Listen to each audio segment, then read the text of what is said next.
ఫిబ్రవరి 20న జూబ్లీ హిల్స్, ఫిబ్రవరి 28న Vizag. Mukunda jewellery first ever factory outlet grand opening. February 3వ తేదీ మంగళవారం బంగారం ధరలు స్వల్పంగా పెరిగాయి. అయితే అంతర్జాతీయ మార్కెట్లలో పసిడి మార్కెట్లో వచ్చిన రికవరీ వల్లే ఈ పరిణామం చోటు చేసుకున్నట్లు చూడొచ్చు.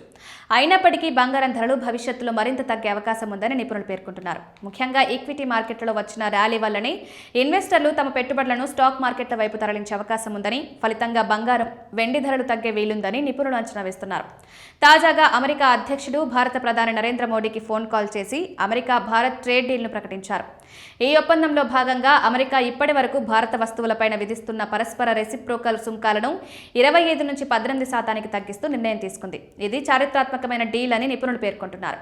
ముఖ్యంగా భారతీయ కంపెనీలు ఈ డీల్ వల్ల ఎంతో లబ్ధి పొందనున్నారని వాణిజ్య వర్గాలు చెబుతున్నాయి. ఈ డీల్ వల్ల కూడా బంగారం ధరలు ప్రభావితమయ్యే అవకాశం ఉన్నట్లు తెలుస్తోంది.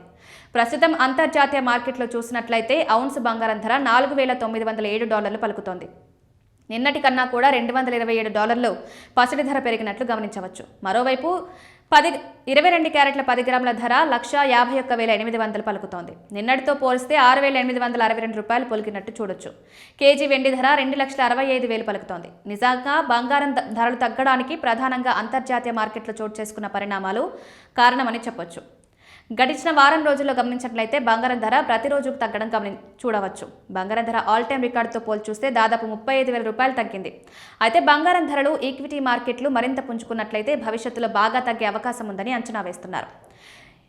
ఇప్పట్లాగే పరిస్థితి కొనసాగినట్లయితే 24 క్యారెట్ల ధర ₹1,00,000 దిగివచ్చే అవకాశం ఉందని కూడా అంచనా వేస్తున్నారు.